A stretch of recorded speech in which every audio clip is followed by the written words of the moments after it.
muscle, got favor, them blessings. Falling like wanna wake up to new grace. Thank God that's my partner, I pass every test. And then I go harder. Let go. They say it's standing on business.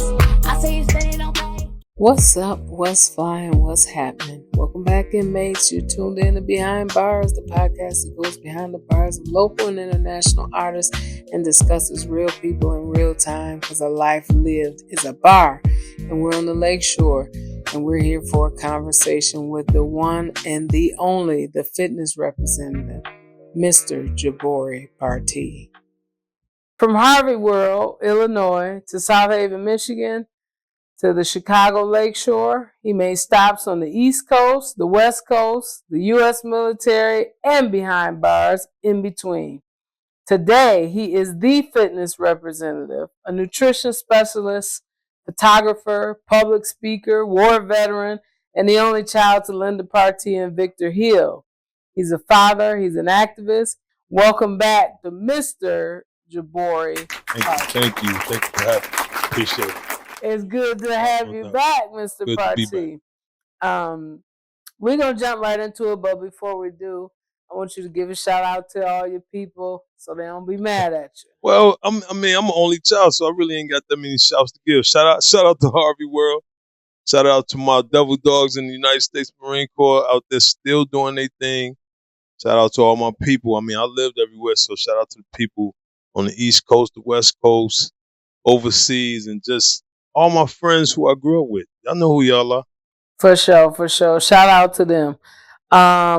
So let's start the conversation by laying the foundation of your life. Let's do it. So what is your earliest memory? Man, my earliest memory, honestly, my memory starts at 4 years old. Yeah. My memory starts at 4 years old when my mom first got married and we moved out of the house into what was now her husband and her house. This is where it all started, you know. This is 155th in Turlington. Is this your church? Nah, that's not my church. I think that was either like a Catholic or Ascension type church, maybe even a Buddhist type. Really don't know what that was back then. But we take over churches though, so yeah. Church of God and Christ go hard. You good, come on. So, this was the first apartment we lived in where we actually became a family. My mom got married, and we lived in the house before this, but the house was like infested with rats. And because of that, my stepfather, who act like he didn't know what was going on because he worked, he left us in that house for a long time.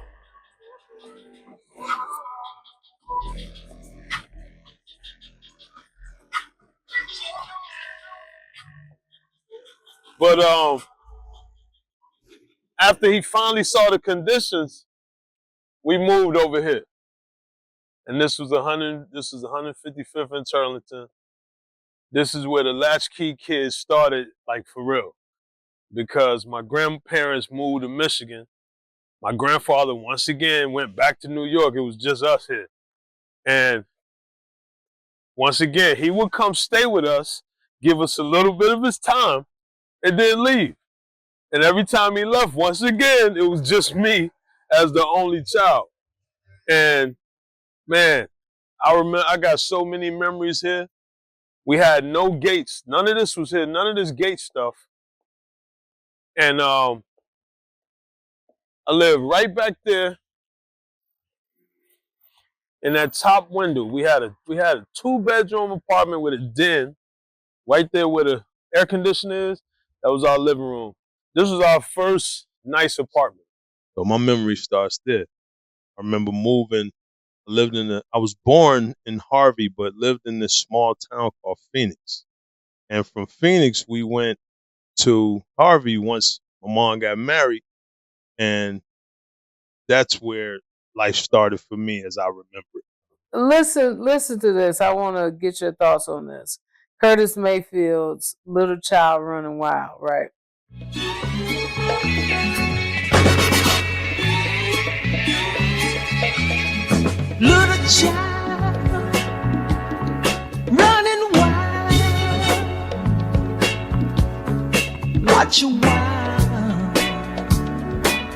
You see, he never smiled.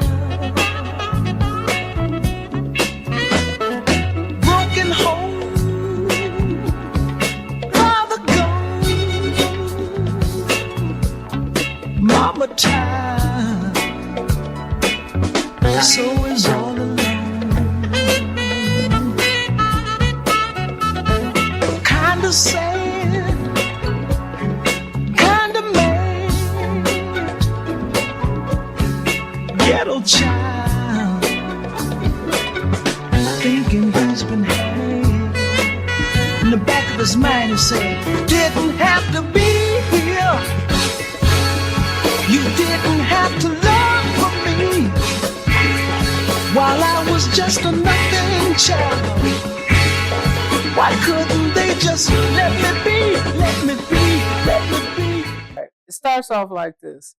Little child running wild. Watch a while and see he never smiles. Broken home, father gone, mama tired, so he's all alone. Kinda sad, kinda mad, ghetto child thinking he's been had. I got 2 questions. Describe how being an only child and having nobody in the house during tough times, talk about how that affected you then and how being an only child affects you now. And then describe to me how it felt. Talk about the range of emotions that you go through growing up having to deal with the residual effects of your parents' decisions. Well, I'll say this. As far as being an only child, I got used to it pretty early because I come from a couple of parents that were loners.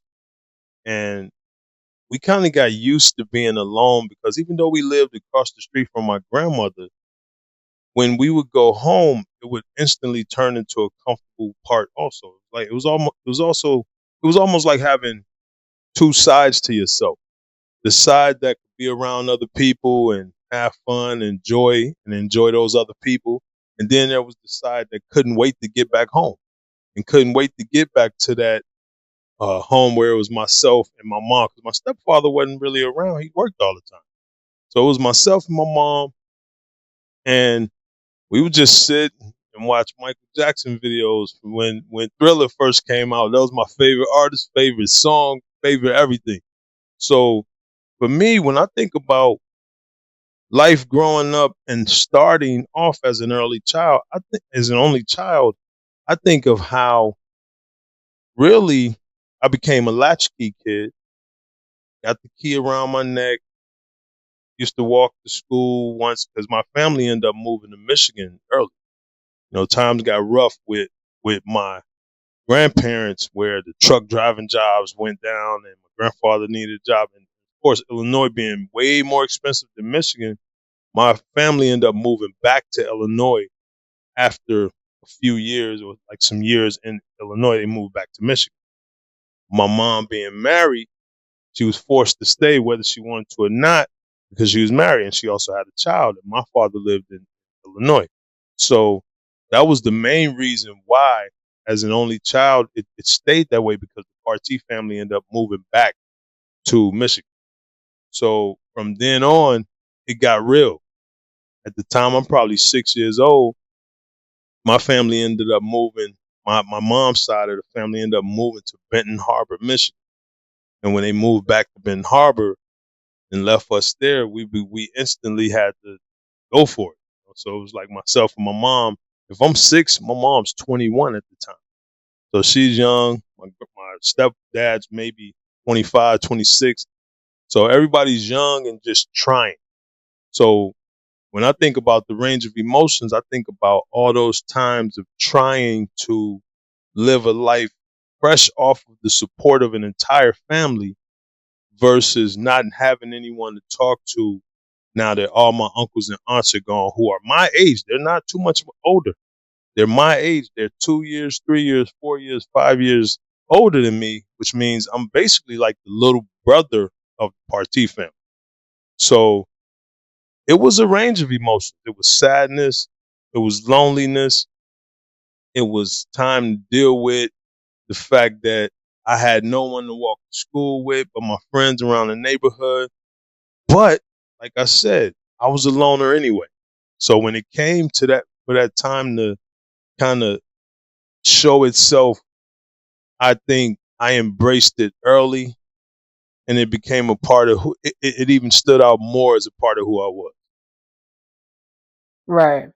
So since you're hitting on that, you became a father kind of early, correct? 20. Yeah.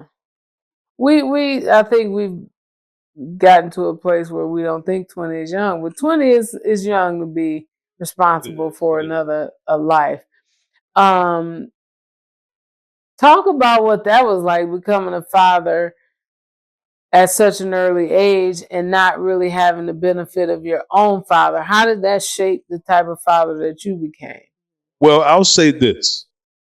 As far as the father I became, I had the role models, the male role models that can actually um, affect me in a positive way to where I honestly felt like I didn't go through a fatherless situation.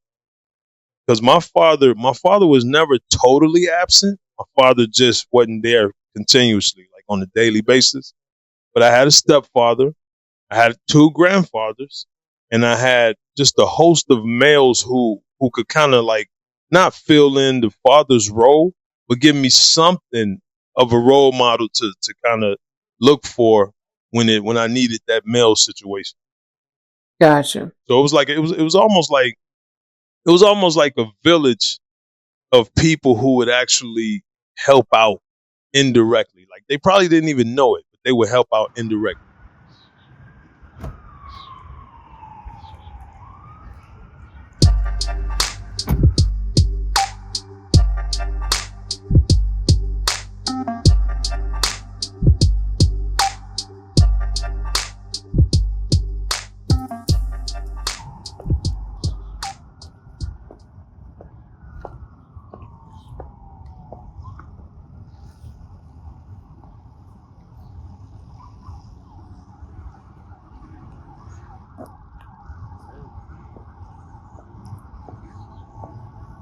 Man, got a lot of memories in this place. I was uh I was 12. We moved here in 1989. We left in 91. So I was 12, 13, 14 up here. That was my window. That was my bedroom window right there at the right top corner. That was my first spot I had a bedroom for in like a while. All the way at the top? At the top, yep. Right there in the right corner. The middle windows was our living room. We had a two bedroom. And then that torn out window right here was the hallway where you come down and come out. Yep, this was our building for a couple of years. And Wow. how old were you when you lived here? I was 12 to like 14. So those precious years where you in like junior high school. I went to Gwendolyn Brooks Junior High School. It wasn't no middle school. We was in junior high. So it was right here. We used to walk. That's the trains where we used to try to get the Jordans off the train. That was the tracks over there. And this was the neighborhood. This was the set. This was pretty much Bossville. A lot of GDs over here back then. Projects up the street. They used to get it cracking down there. But this whole thing was like drug land, really. Number of drugs running through here. That's it. You know, crack had took over in that late 80s, early 90s. So all of these houses full of business people, honestly, a lot of them was turning into drug addicts. A lot of them was turning into drug addicts, and the neighborhood was changing like right before our eyes. It didn't look like this. It still was manicured lawns and stuff like that, but it was changing right in front of our eyes, and we could see what I'm looking at today kind of on the way. You know, we could see it back then. How does it feel to come back here after, growing up, going to the service, Man, becoming an entrepreneur, and having all these different successes in life? How does it feel to be kind of back here? it feel weird. It feel weird. What's up? it feel weird because it was so different when we left from around here. You know, it was so different. I remember the Bulls won, and I was living over here. That was the full Bulls' first championship. I remember just basically how everybody still worked their jobs and stuff. Everybody still had jobs and everything, and nobody was, down and out like this. Because Harvey, even though it was wild, it's still a suburb. Still a Chicago suburb. So it still wasn't the super duper inner city, even though, we had a zip code of our own, and you had that craziness out here on your own. So, it was definitely a city without, separate from Chicago. Definitely. So it feel weird, but it also still feel like somewhere where I remember, because it is home and it is where certain things started. This is where I learned a lot of different things. So, What would you say your most significant memory is from this block? wow. This block in particular. I ain't gonna lie. My biggest memory from this block would have to be like my grandfather. My grandfather used to come stay with us from New York. He always come and he lived with us. So he was kind of the head of our household, you know. He would come stay with us, and my uncle would come stay with us. Male influences would come stay with us. It was just, I'm an only child, so it was just me and my mom. So every time they would come, it would be a jolt of manhood, injected into my crib.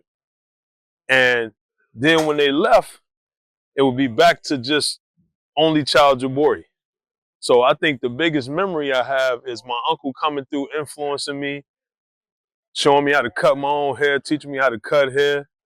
My grandfather coming through and just showing me all of the tips in life that I knew I was going to be able to use once I got grown. So when you talk about having male role models, and I'm asking this question because obviously I have a son whose father was not, like you say, not completely gone, but not present. But he had so many strong male figures in his life. Somehow it never equated to dad, though. You know what I mean? And he had like great uncles and cousins. They took up time with him. They supported him in sports. They did everything that a father would do, but it wasn't his dad. And he knew that, and it made a difference. Did you ever feel like that? Well, I'll say this. I had my grandfather, God bless the dead, William Harrison Mitchell. I had my grandfather from the start. So my grandfather, who I always called dad, I never called a man grandpa, ever, never. My grandfather was my father for that time period. I knew I had a father, but my grandfather was my father. He was kind of like my first known father. So in that sense, yeah, I did. And I saw him raise other children, basically making me feel like I was one of the other children, one of the siblings. So I never felt fatherless. I can't say that I've ever felt fatherless. I think it got to me that my father wasn't around once it was apparent that there was only the male that wasn't with my mom as my father. So if I see that other male is the main person, I'm gonna look at him and be like, okay, you're everything but my father. So I'm not gonna give you less props. But where's this guy? What my biggest influence ended up becoming my grandfather, who was from New York, or who lived in New York. He was actually he lived in Michigan also. And what he would do, he went to New York, he would come back and stay with us. But what happened is, 'cause my grandfather was a pimp. He was out in Harlem pimping and, living in Manhattan. This is my mom's dad, the Swan family, who lives in South. My great aunt lives in South Haven to this day. But him being in New York, he was part of that wildlife.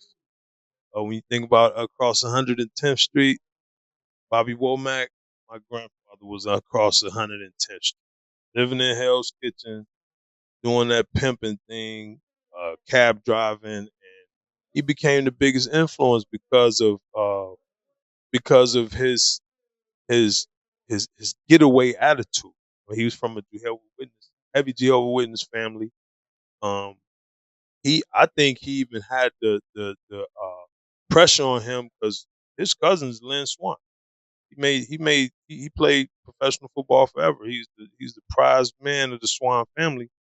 From what everybody knows, but my grandfather, who didn't become that, obviously had pressure from that, But he was living in New York, and all my mom's sisters, they were born over there. But he came back to stay with us once he got out of jail. He did a little stint, got out, and that's when the journey started for me because he almost completed our residence. Because that's who I would talk to honestly over the next 10 years or so. I would talk to that man knee to knee all the time. He fall on hard times, come stay with us, get his feet right, go back to New York or wherever he was going. But when I think about how he influenced me, I think about how he basically put it into me that you can have whatever you want, you can work hard at it, just be smooth with it. And then I got the other grandfather, who's in Michigan now, who's from Chicago. He's a Chicago hustler. His entire family. This is my step grandfather, my grandmother's husband. He was her husband. They had two children also, but he wasn't a Partee. He was a Mitchell. So he basically taught me the hard work, just to be there for your children, be there for your kids. And then he took me on the road. We went truck driving. He took me on a motorcycle. All those things that I end up doing myself in some fashion, he taught me those things as far as what I did, like my jobs and stuff. He was a military man. He was a cop. He did a bunch of things. So that's the dichotomy is insane here. So you had He's the influenced. pimp, Yeah, had the the pimp, hustler, and then you had the hard military, working, truck driving. and Now I then don't know if look, you're a pimp, but you definitely got the hard work. but no, I think every man want to be a pimp for 2 seconds, and then they come back to For reality. 2 seconds. But then it's my Pimping father, ain't easy. right? Pimping ain't easy, but it sure is fun. But then you got my father, who is a mix up of everything. He is a wild child. He's the Curtis Blow song. He's the full song. Little child running wild. He's going through his own thing. So we never even get a chance to bond, but we've actually bonded all at the same time. I got a Jones running through my bones. I'm sorry, son, but all your mind is gone. Painful rip in my upper hip. I guess it's time to take another trip. Don't care now what nobody say. I gotta take the pain away. It's getting worse a day by day, and all my life has been this way. Can't reason with the pressure man. Finance is all that he understands. You junkie mama crash, you know. Would rip her, but I love her so. Love her so.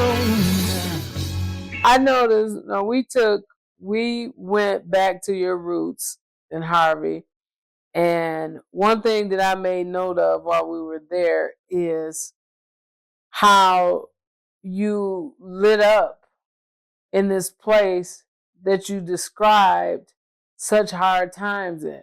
And I said we often romanticize the past, but then we gloss over the most traumatic parts of it.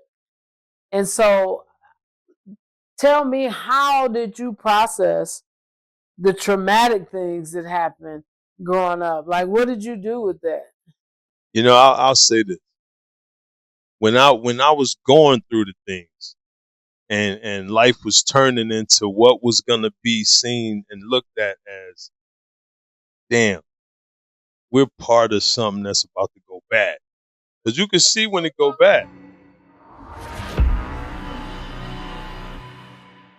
Like, talk about the things. I'll say this. As we got older, because you remember, like we said, drugs was like on top of drugs were king and queen at that time. So if I think about growing up, I saw too much. So I saw I remember my stepdad first getting high. You know, I remember looking through the keyhole. Remember the skeleton keyhole back in the day. No matter, don't remember whose apartment we were, but as the only child, you really got nobody to play with.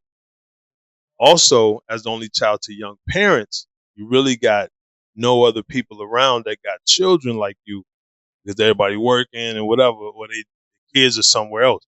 But I used to find myself watching TV a lot in the room. You see it to this day. People go in the room, watch TV while we out partying. So I used to find myself watching TV a lot in the room, playing with my toys or whatever I'm doing in the room by myself. So I remember seeing my stepdad, man, first time he get high, I'm looking through the peephole. And he even confirmed it. So it's not like it's just a memory that's going wild. I'm looking through the peephole. My stepdad, who I didn't know at the time, but my stepdad used to have little bottle with the little spoon hanging off the top of the bottle. That was his coke. He had some bread on him, so he was more so into whatever was fashionable with those who had no money. I saw him get high and fall out the chair. This time I'm maybe 5, 6, maybe even 4. Like it was within that range that I got my memory, that I got my experiences going, which lasts to this day. But I remember seeing him do that. You know, later on, years later, I remember my grandfather catching my mom and her friend and high, and like, never understood what that was about until I got older. But I remember my grandfather catching my mom and her friend. Same thing, doing coke. I'm to stay with my dad. My great grandmother passed. What does he do? He goes start getting high. I'm there for that. So I'm there for all those key moments that were kind of shaping what my life was going to be like, for at least that period of time until I could do something about it.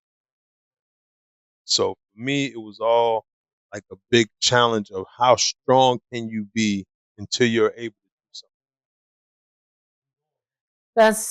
That's something that I get a lot from males that I've talked to. And, because like I say, anybody around our age, it's a good chance that your parents fell victim to the crack era. Because like we say, nobody knew what it was. They didn't know what it was going to turn into. We're gonna walk through here. So this was the neighborhood. This is what turned into a little wild area before I moved to Michigan. This is the little project that they moved into from Robert Taylor. Everybody was coming out here and they was just moving wherever they could, to get. But I actually lived in this apartment right here. I lived upstairs right there. Now, if you walk this way, You can see how small this is. And one thing you notice, it was mostly houses around here because it's still the suburbs. But we didn't live in one. So the pressure of not having a house was crazy because my neighbors here, they were Caribbeans. They had a nice house, mother, father, kids, all that, right? We lived over the top of this older couple named Otis and Essie. That was a 1-bedroom apartment up there. It probably was no more than like 300 square feet. And that window right there, that was my window to the world because I looked out that window all day. That was my living room / bedroom. I had a mattress in the front. Me and my grandfather, same one from New York, who used to come from New York, he was right there. That was like where that white part is. That's where our couch was. We had a TV and I had 2 mattresses. I was ashamed because I had friends who had houses. I didn't want them to come see my house. So I only had one friend to come over my house. That's it, my friend Anton. Nobody else could come in. And I used to make up plenty of excuses for them not to be able to come upstairs to my house. I was ashamed of my house. You know what I'm saying? And it was clean as a whistle. We had what we needed, but it wasn't a house. You know? But this right here, this was ruckus. This neighborhood, It seemed like a busy street. it was. Busy back then? It was way busier than this. This is still Halsted. And like I said, them project boys moved from here. And this was the neighborhood. We used to call it, this is 149th. This was Morgan Street. We used to call ourselves the Morgan Gangsters. Just messing around. But when you came through here, you would think it's just a bunch of kids, you know. But everybody had houses, you know. Those are cool families and all that lived over there. It was me who had the dysfunction going on, you know. It was my crib. Go back to Curtis. What Curtis said. Curtis said, "I got a Jones running through my bones. I'm sorry, son. All your money's gone. Painful rip in my upper hip. Guess it's time to take another trip. Don't care what nobody say. I gotta take the pain away. It's getting worse day by day, and all my life has been this way." Talk about that's real. That's real.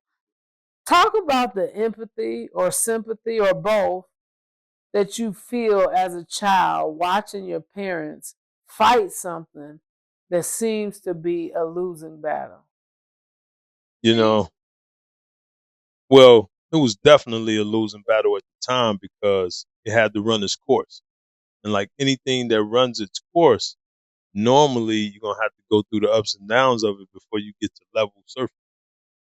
So as I seen my parents falling, because we didn't know crack was going to do that. I didn't know. Maybe the drug dealers did because they was the ones who was trying to get it out there to everybody they could. And we had family members who was drug dealers. My uncle died. You know, he was in the drug game. He was basically trying to get out the game and end up blowing himself up just off of a freak accident cleaning the house. Trying to get out of that drug game though, but he died. He never made it out to see life without it, you know. But for myself, when I think about what Curtis said, that's what gave me the empathy for my parents. And maybe it was something that God put in me early, but I had an understanding for what was going on real early.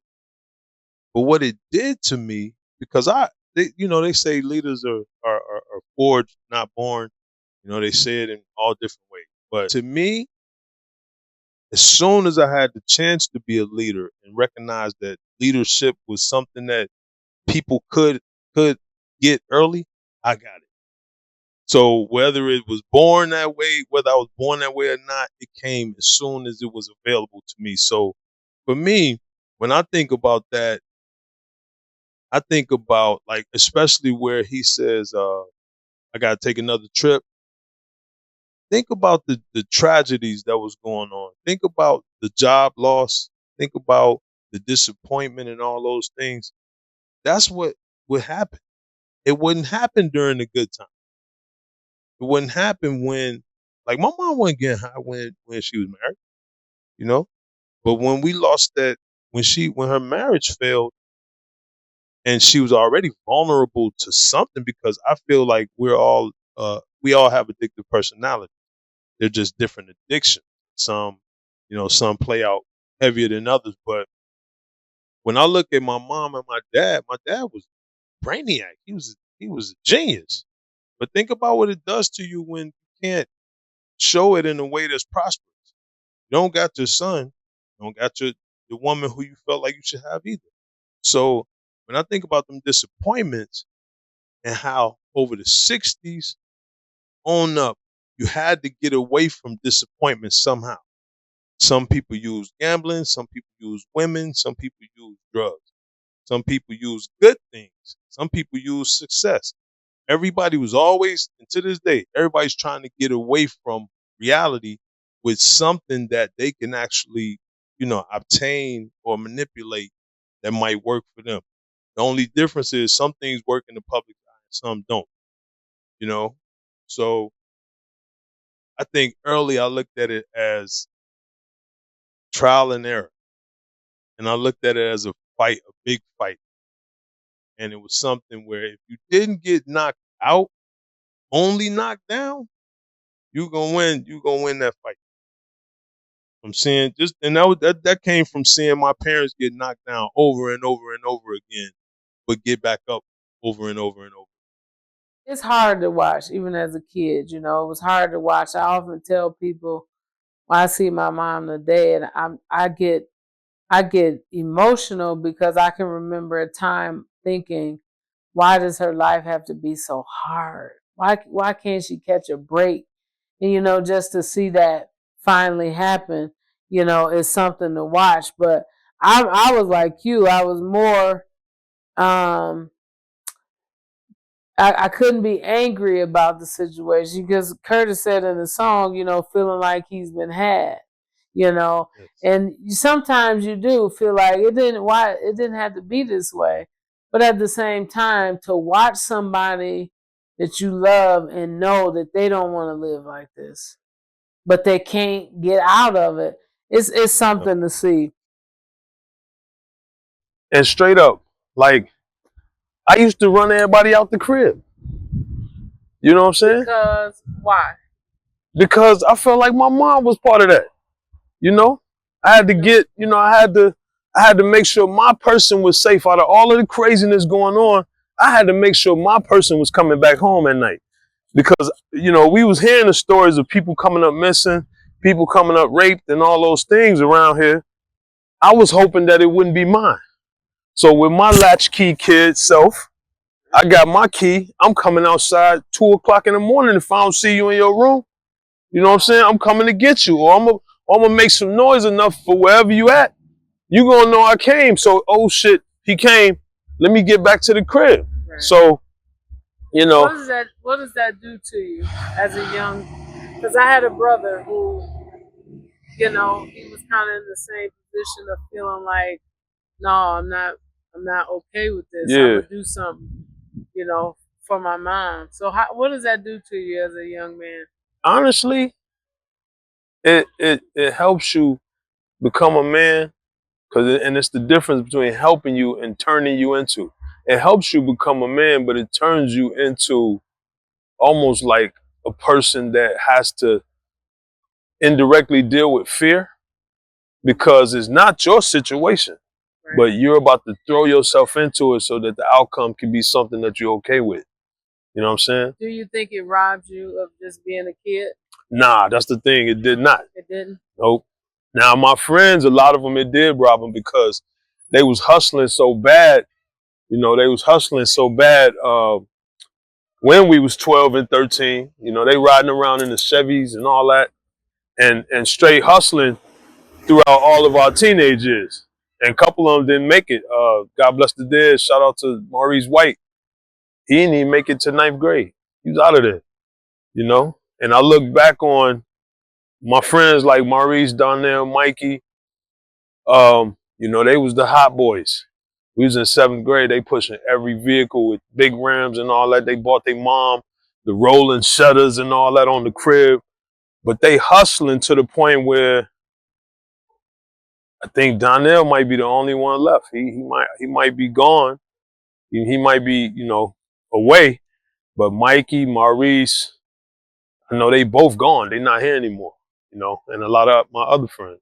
What would you say to the person that says that it absolutely robs you because nobody at that age should have to worry about stuff like that? What do you say to that? I say they had to be there. You know, I still had a bike as a kid. I still rode the bus. I still laughed, played. I still rapped. I still sang. I still played in the backyard. I still got out and about in the city. I had no. It's normal. Right. So you don't even. So, but that's the thing. If you don't have siblings, you kind of still get to do what you do, you know? Right. And I think that was the one thing that I was fortunate to have is like no siblings. I had no stepbrothers, no stepsisters. It was just me. Right. So when my mom worked every day. You know, we had my parents were addicts, but they were functioning. They both worked every day, 8-hour jobs, whatever, came home at night. For the most part, every single day was a regular family day. You know what I'm saying? So I went to school, came home. The only thing I couldn't do sometimes was the things that money had to pay for. Right. You know, we ain't have it. My mom, real talk, my mom made about $300 a week. That's $1,200 a month. Right. You know? And the rent was $300 back then. Right. That's crazy. I pay 50 times more than that right now. Listen, I think there's something to what you're saying too, because if I don't know, did it really rob me? Right. If I still felt like a kid, right. I mean, we may look back and say, well, but in the moment, I still had those. And if I'm being honest, the only way I could ever say it robbed me was if I compared it to somebody else's life. And since life ain't about comparisons, I can't. So talk to us about what led you. Take us from Harvey to Michigan to the military. It's a journey. That's the journey. Well, I would say none of my parents were from Harvey. None of us was from the area. Everybody had their ties, but my ties were in Michigan, York, and even Joliet. But if I was to speak on the journey started in Harvey. I would go to Michigan for the summers to Benton Harbor, which was a wild place also. And the entire time, I'm just getting all these influences from the men who I know and love, and I'm kind of using them in a positive manner while kind of picking up on some of the bad things. You know, because I was a womanizer to death, all the way up until recently, over the last 10 or 15 years. But like, man, I was a terrible husband. I think I was a great father, but then how can you be such a great father when you're a bad husband? So it's kind of like, so it's kind of, I just know I took care of my kids, but, which is a start. And I never stopped doing that and raised them and stuff, but I would never, but I'll say this is the only thing I disagree with when people say you can't give good advice when you've been bad. It's just so much not true. You tell them so many things and then they run with, what they know outside of what you've done. But if I could say the main thing that got me from place to place, it was the fact that if I think about how I grew up during that era, it had us all over the place financially. So we had to move around. My mom couldn't get aid. My mom couldn't get assistance like that because she did work a job. It wasn't a good job, but it was a job. And I think qualifications back then was you just sit down in public and then they give you some money. So even though we was super broke, we got no assistance. So when times got rough, because one thing you're gonna do, if you're an addict, it's gonna pop up. But that assistance ain't gonna pop up like that. So if we ain't got it, we got to move. And our only choice to move was my grandparents in Michigan. So at times I would go for the summer. I would go. I was in school a couple of times up there when I was little, once.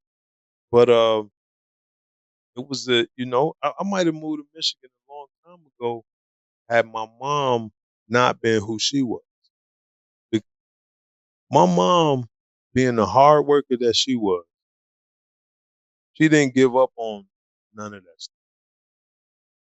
My mom, she was fighting, and she was fighting from hitting rock bottom as well as fighting from hitting rock bottom with a child. Those things are two different things. So if I was ever to leave, my mom would tell me a lot.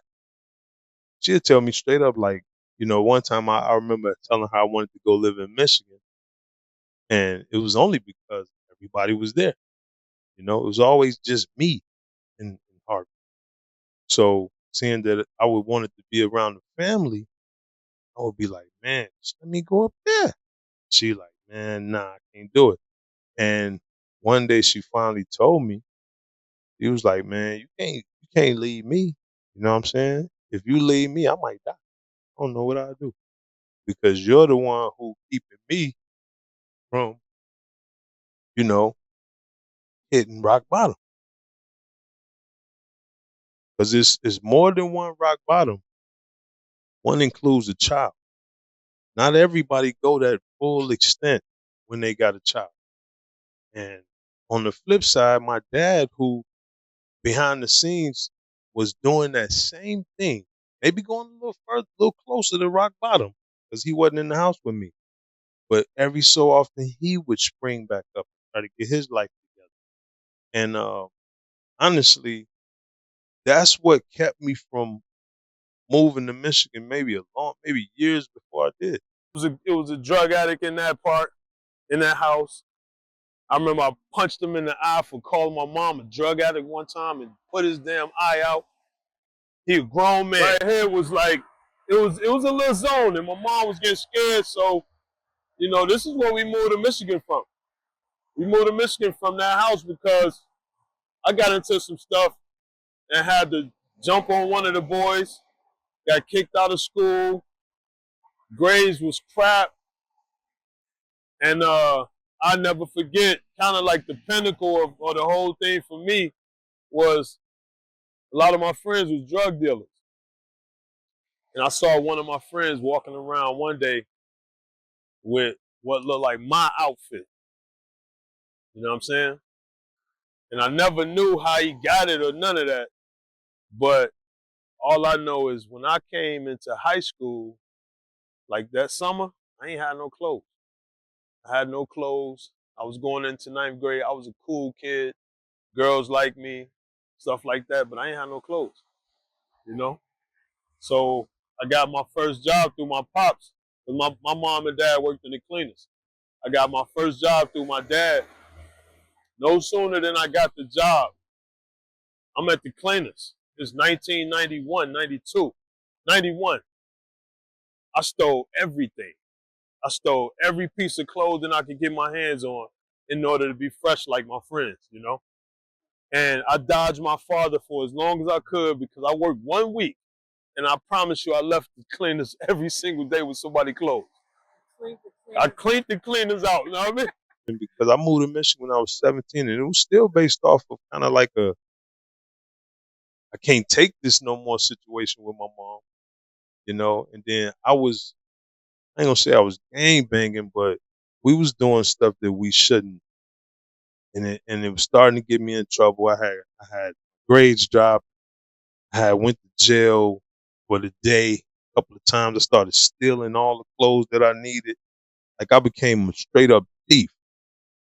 And when I did that, even though I didn't never get caught, like, sometimes you go to jail for stuff like that. It didn't get that bad, but how bad it did get wasn't the person who I was, even to the slightest bit. When I got in the ninth grade, I felt all the pressure of the world come down on me in the form of public opinion.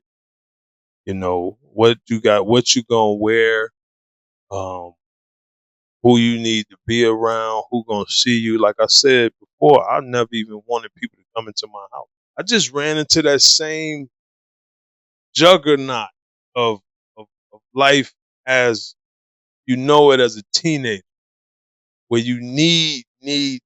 It's just like you just feel like you need everything. And if you can't get it the normal way, which is for somebody to buy it for you, you gotta go. And that's, that was the 90s for us. So do you think, is that what made the Marine seem so appealing? Like an opportunity to um, to get these benefits that, because I know a lot of people back then would tell people, except Go to the my service. uncle went to the service. He tell everybody don't Oh, go. yeah. You He had one two of the sides. few. He'd be like, don't go. But You that had was two like sides. what they would tell young men, especially young men that was teetering on that. You look like you about to get into stuff. You need to go to the service. Is that what No, led you, or was it nah. something else? I'm gonna tell you what led me. What led me is my coach. First of all my people in my family was still military, but they were at a time when it was coming out doing nothing. But like I said, my grandfather Mitch, he was an army guy, and he came out and drove trucks and did something that got him nice money. So for me, the Marines didn't come into play until I got to Covert, Michigan. Basically the military period. I never wanted to go to the military. I wanted to play basketball, of course. So when I had that chance to go to JUCO, which was going to lead me to go to Michigan State, don't know if I was good enough to do it or not, but I had some offers that said, "Hey, if you do JUCO, you come here next." Right. And I'm like, "Cool." But then JUCO not working out, it basically said, "Well, no, I take that back. I had those offers, but even with those offers, my coach Kenneth Jackson, shout out Kenneth Jackson. I know him as Doc. I know him as Jack. He winning his coach, of course, in over history. He got so many awards and medals over coaching alone. That man was a 8th and I Washington D.C. United States Marine. And when I came to Covert School, being that I was a junior, I was 17. Um, the influence that he had on me making the varsity team, as soon as I got there, it basically said, "Hey, whatever he did, do it." You know what I'm saying? Try your best to do that. So at the end of the day, in practice, we would have Marines in the practice. We would do the toughest workouts that you ever seen in your entire life as our pre-season. We had a preseason like no other. And seeing that I was in pretty good shape, I led that. I could do the most push-ups, most run, almost like up towards the fastest. All those things with performance I could do.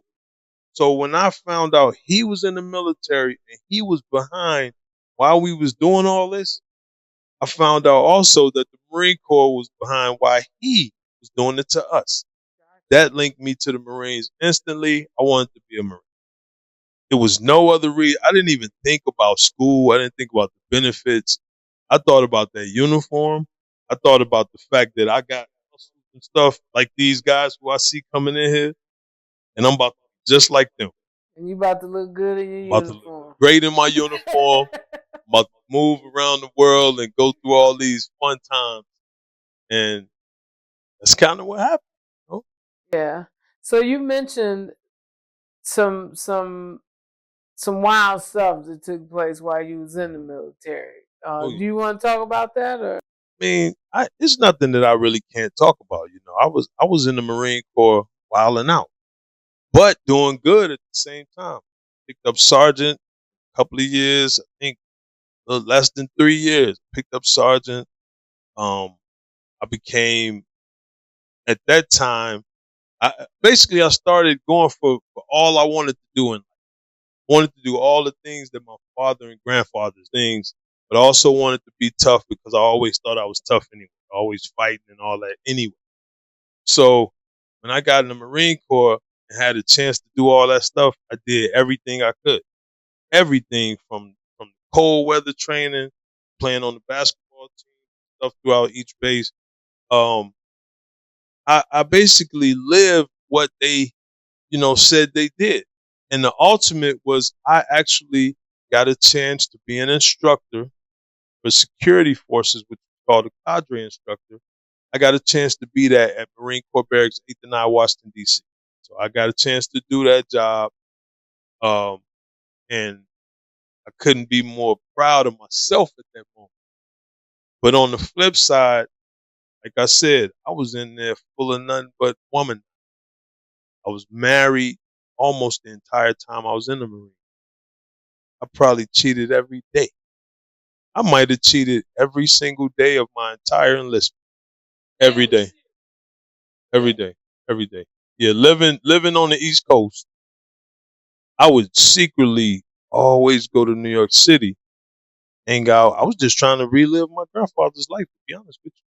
I would be hanging in New York. Nobody know where I am. It's only a couple hours drive from DC. Get with my friends, we go to New York, act the fool, come back. Never get in trouble because I was never really the troublemaker. But I was always addicted to women. It's just women. Always the women. And I found myself in so many situations where it could have went left. But then I would always come back home, put my kids to bed, wake them up, take them to school as time went on. But I never stopped doing all the woman. A woman was clearly sex to me. She would offer other things, of course, because to this day, I think I always pick cool women, mentally stable. People gonna act crazy, but that comes with the territory, especially when you treat them good or in a certain manner. But to this day, my regrets in life are all based around marriage. They're all based around infidelity. I cheated the whole system. And maybe that's why I stay on my mind a lot. But when I was in the Marine Corps, we down there hustling. We going from Miami to New York. We doing so many wild things that don't nobody know about. We getting connects for this, that. We dealing in drugs and guns and stuff like that. Didn't nobody know that because that's one of the benefits of getting away. Nobody knows what's going on. But as always, you always come back, and at some point, it's going to catch up to you, even if it's indirectly, even if the message or the lesson is indirect.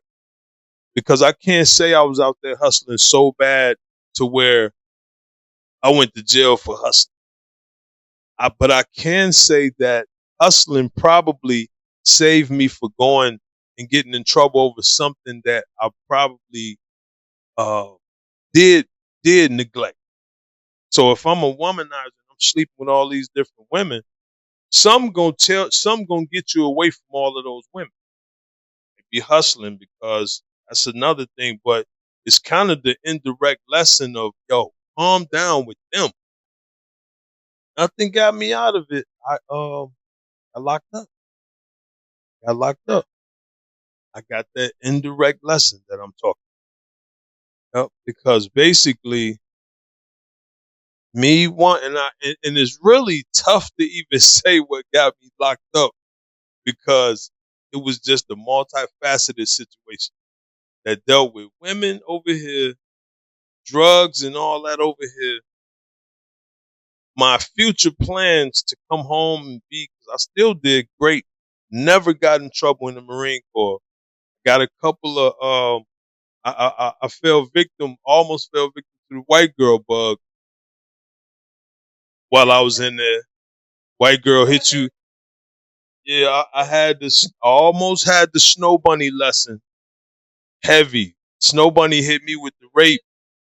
Yeah, I got the snow bunny rape charge. And they had to get me out of it because it just wasn't true. But Snow Bunny tried me though. And I could say when I did get locked up, I was in there with a couple of people who like, man, I ain't do it. And I can only feel for him because I'm actually in here for something I did. You could relax when you're doing that and do your time. So on one hand, I was thanking the Lord for not getting me in trouble over something that I know I ain't do.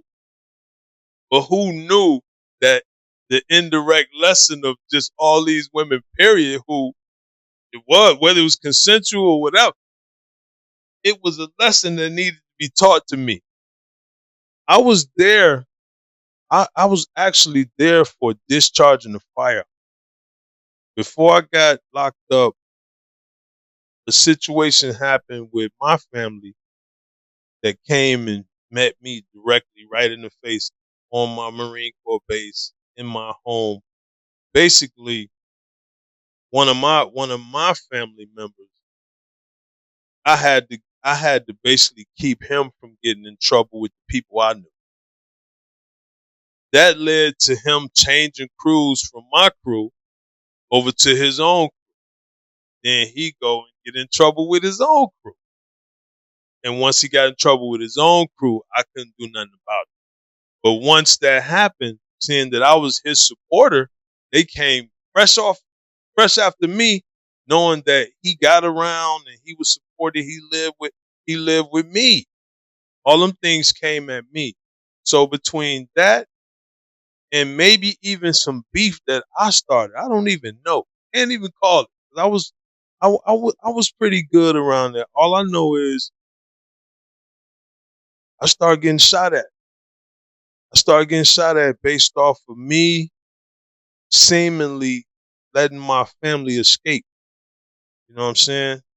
And the fact that I let them escape in their eyes, they're like, all right, well, we're gonna get you. So I'm off the base. I'm riding around, chilling. I got this big silver Concord with rims, TV in it and all that, banging the sounds. I'm the only one with that car.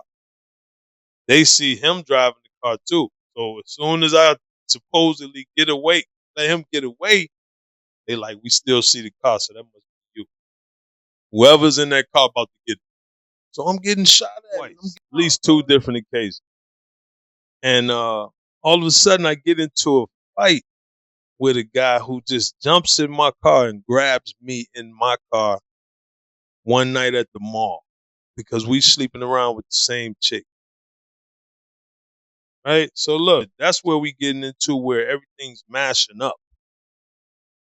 That guy is the same. That guy is part of the crew who been shooting at me. So I'm like, man, what is going on here? So he's a part of the crew that's been shooting at you, and y'all messing with the same chick. Basically. And I can't even confirm that. But all I know, same similar vehicles, same this and that. So it's kind of like, what's going on here? So all I know is they shooting at me to where I go to the police. I'm like, yo, I'm getting shot at. And I ain't for no street rules right now. I got 2 weeks left in the military. 2 weeks. 2 weeks. 2 weeks. I come back to Chicago. I'm about to be a Chicago police. And it's already set up. I done came and aced the test. I done did all of the little screening and everything. Soon as I get back to North Carolina at the time, got 2 weeks left. We win the base championship. I'm hanging out with my girl. I'm divorced at the time. Hanging out with my girl. We go down to Myrtle Beach, this and that.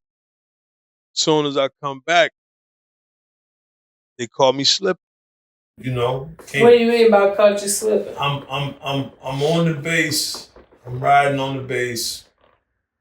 All of a sudden, I get stuck behind one of those parking lot things that stop you when you go ahead. Oh, yeah, parking lot cement block. Mm-hmm. It's mud or something under that. I'm stuck. It's raining. I never forget it. The Bulls lost to the Wizards that night in the playoffs. I'm leaving where I was at, pissed off. And for the last 2-3 weeks, I've been carrying a gun. I'm a shooter. I grew up learning and knowing when to shoot, how to shoot. That same grandfather from Michigan in Chicago, he was the shooter. So he taught us if something go wrong, you use that as your last resort. Right. So I know how to shoot. Plus, I'm a Marine at the time. I'm an expert in rifle and pistol. So I get 2 guns left at my house that I just begged not to be there. So I grab my buddy. I'm like, yo, we about to go shoot the crib up. I'm out here by myself. My kids done came back to Chicago. It's just me. Y'all not about to leave me out here. I'm going home. Right. I go over there. And when I go over there, basically, I'm going over there to do damage. But I don't know if it was God or if it was my cousin who ratted. I don't even know. By the time I got there, I don't know if it was God or you know what I'm saying? Or rat. You know, big, smooth, big, wild distance in between them two things. It is. By the time I get to the crib to start letting go over the guns that I have, I ride past flying. I see my man right there. He got it. It's him, his kid, his wife. They sitting on the couch like the perfect family in the big picture window. And I'm like, ooh, there they go right there. Like I'm on Boys in the Hood or some dumb shit. I hit the cul-de-sac to turn around and come flying back and start shooting. By the time I get back, which is 1/2 a block away, I come back and every window closed that you could imagine. It looked like nobody even lived there anymore. And they was just watching TV. Wow. So wait a minute, back up, because I'm trying to see how crazy you really is. So you went past, you seen the wife, the kids, and everybody, and you was still coming back to shoot up the house. I don't know. But that was on my mind. It was God. He helped you, because you'd be in jail today. Yeah, but because I came to do something. I can't say I came to shoot someone because I ain't get shot. You know what I'm saying? Right. But I came to let y'all know you ain't gonna keep doing this, that, and the other to me. Right. You know what I'm saying? I ain't do nothing. For one, you know? Yeah. But I promise you, nobody was there to get shot by the time I came back 30 seconds later. Who told you I was on my way? So what did you do? I just went on home. And got caught with the guns? No.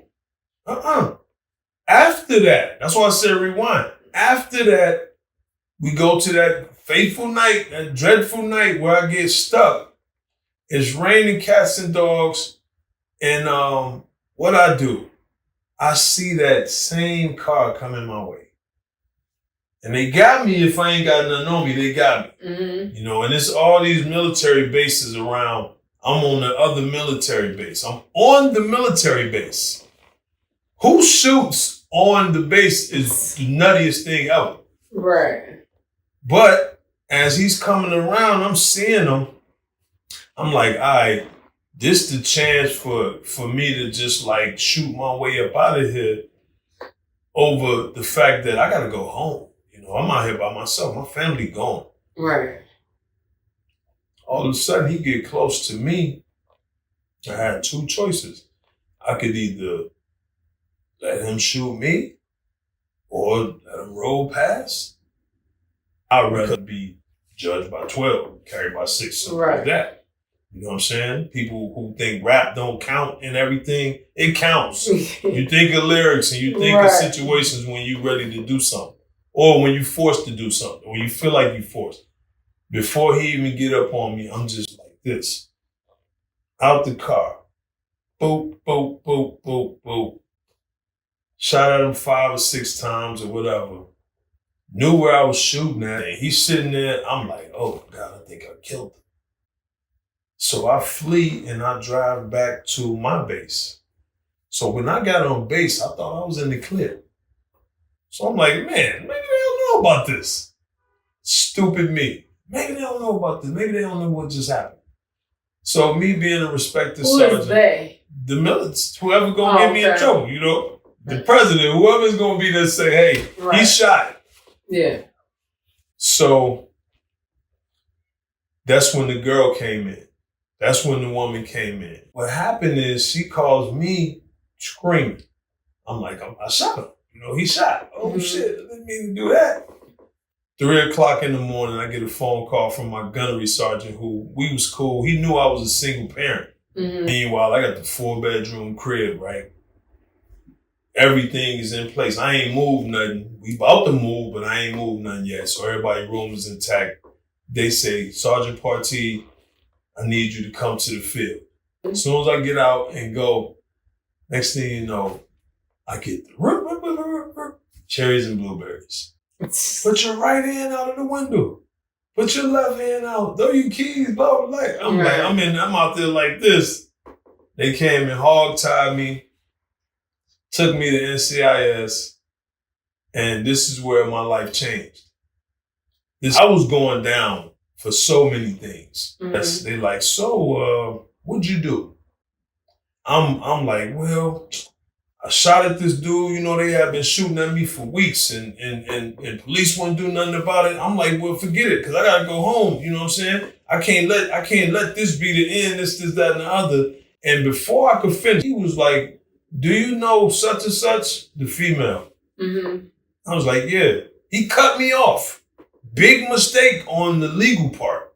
Right. He cuts me off, and he says that woman said you shot him over a crime of passion.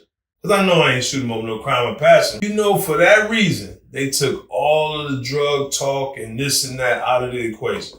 So that freed you from all the other stuff? From all the other stuff. I was just dealing with the fact that I discharged the firearm. So is this how you said the trajectory of your life changed after this? Is this what pushed you into fitness and all like that? This is what got me from a life sentence or whatever to the 4 years that I actually got sentenced. Okay. The thing that got me into the fitness thing was the fact that I was an IT guy. I lost my top secret clearance. You got a top secret clearance when you're doing all that. And upon getting out, they had already, started preaching how you ain't gonna have this, you ain't gonna have that, you're gonna have a felony, this, that, and other. Me knowing all that, I took the little money that I had, that my grandfather gave me, and I bought a certification. ISSA was heavy in jail because everybody was coming out with a felony. I didn't even know what personal training was. Mm-hmm. I didn't know what fitness was. We was Marines. We were the fit instructors, I didn't know that they were doing that outside because I wasn't outside. Right. But I went and bought a $600 or so certification, and I came up with what I felt was going to be my whole moniker, which in the Marine Corps, we have what's called fit reps, fitness reports. Mm-hmm. And fitness reports basically told how good or how bad we were when it came time for promotion. And when it came time to judge us, as far as our performance. Mm-hmm. So when I got out, I did my time, went through all of that. And it was tough, you know what I'm saying? Couldn't believe I'd never been in trouble like that. I've never been in jail like that. You know what I wanted to do? I wanted to be a gym teacher. That's fitness. Kind of. It's kind of fitness. But how it came about with the fitness thing was my boy came with a little brochure out the magazine. Took the certification while I was locked up, learned it all and did all that. When I got out, I took the test for it. So when did you figure out that you could actually really make a good living doing it? Once I had to do it, basically I got disqualified from a job that I was perfect for when it came to the IT thing. And when that happened, I was shook. And that's when I went and got a job at LA Fitness in Evanston. I remember telling my mom I got the job. We cried about it. I was making $12 an hour, straight up. And I'm just getting back on my feet, my kids with their mom. And when I started working, a tragedy happened with one of the other trainers. His dad died. He was from Africa. So he had to go to Africa and leave all them clients behind. They gave me all those clients. Wow. Yeah. And even though I'm making $12 an hour, I'm building relationships with all these different people who were going to soon follow me to a private gym where I give myself a 200% raise. Right. So I gets my name at LA Fitness, but at the same time that I started working there, which was like March or so in 2008, 2 months later, I come up with the fitness representative, which is based off a blend between those fitness reports.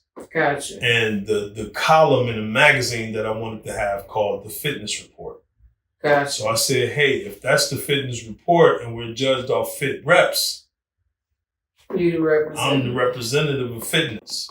And I'm like this at the time. I'm ready, head to toe. So I'm like, hey, I represent fitness for life, and that's where the fitness representative started. I thought about this as I was sitting here. What do you think? Which of your attributes do you think most allowed you to pull yourself from Harvey, to the Marine, to in trouble, to rebound from that, and to move into, to lose a position you were perfect for and that you wanted, and to move into being an entrepreneur? Like, what's your attribute or characteristic do you think most allowed you or helped you to make that transition, to bounce back each time and to keep moving forward? What in you pulls you from Harvey to the Lakeshore in Chicago? Honestly, is faith and dedication. I always believed in God. I always believed that my purpose in life was to act, first of all, to actually have a purpose. Mm-hmm. And once you found out what it was, roll with it. And once I found out that my purpose in life was to help people in some kind of way, my whole drive was like, okay, get to as many places as you can to do this. Right. So if I can affect people here, and then I can get a job that helps me travel to affect more people, I'm with that. And I think that's what it was. It was I was dedicated to always helping folks. Even my name was said to me, we was in Iraq and Kuwait, and the Kuwaitis was like, your name is Gabori, and it means to make sad people happy.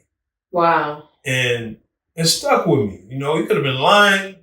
That couldn't be my name at all. Right. But it stuck with me, and I always did make people happier when I was around them versus before they met me. I always did put a smile on people's face. I've literally been all around the world with some of the richest people on earth, hanging out, working, training, traveling.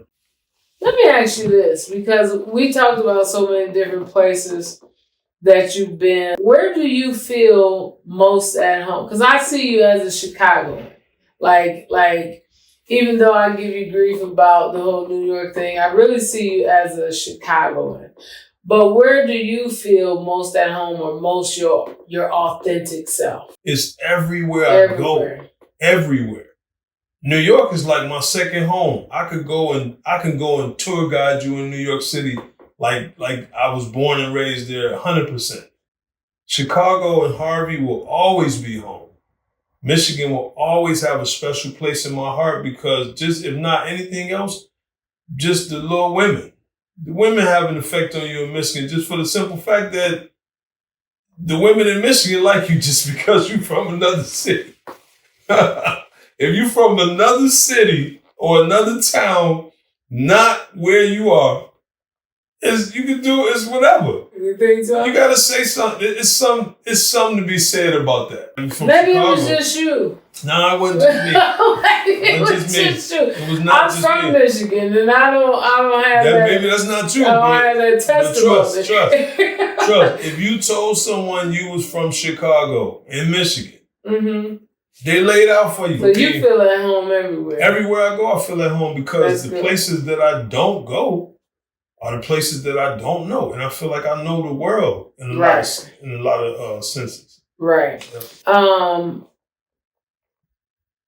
I ask everybody this that I talk to when we come to the end, because I'm just always so interested to know where people are, with this.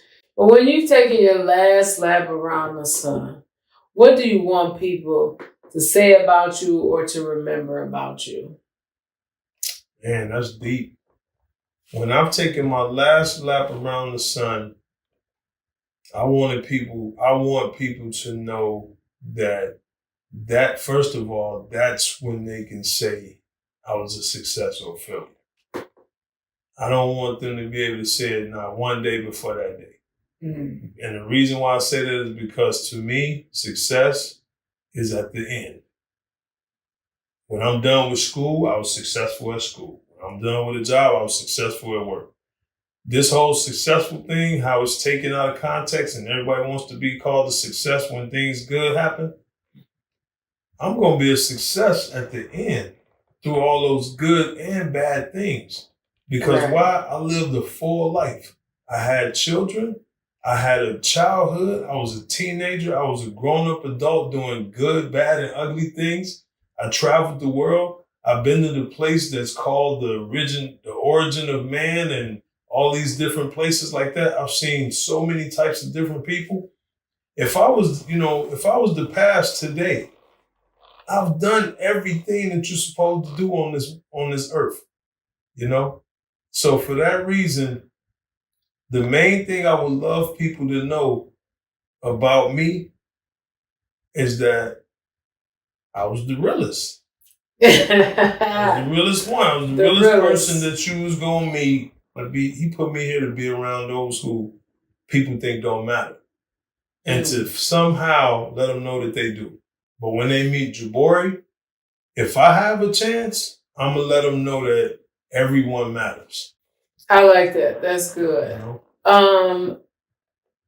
Tell the people how to get in touch with you, how to, reach out to you. I know you do the fitness. This is why I call you Renaissance man.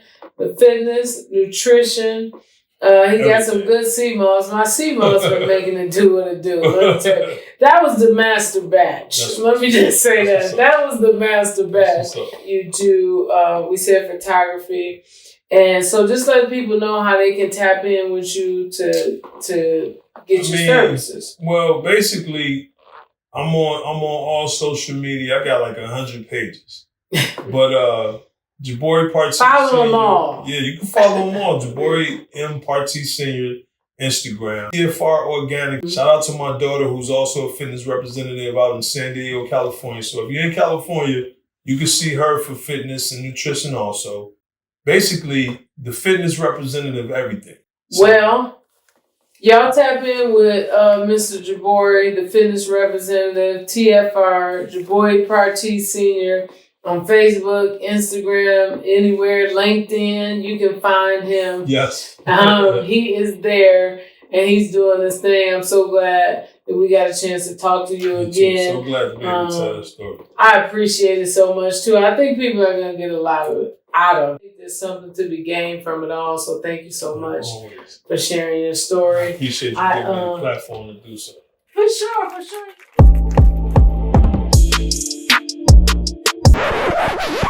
They say it's spending on business. I say it's spending on pay.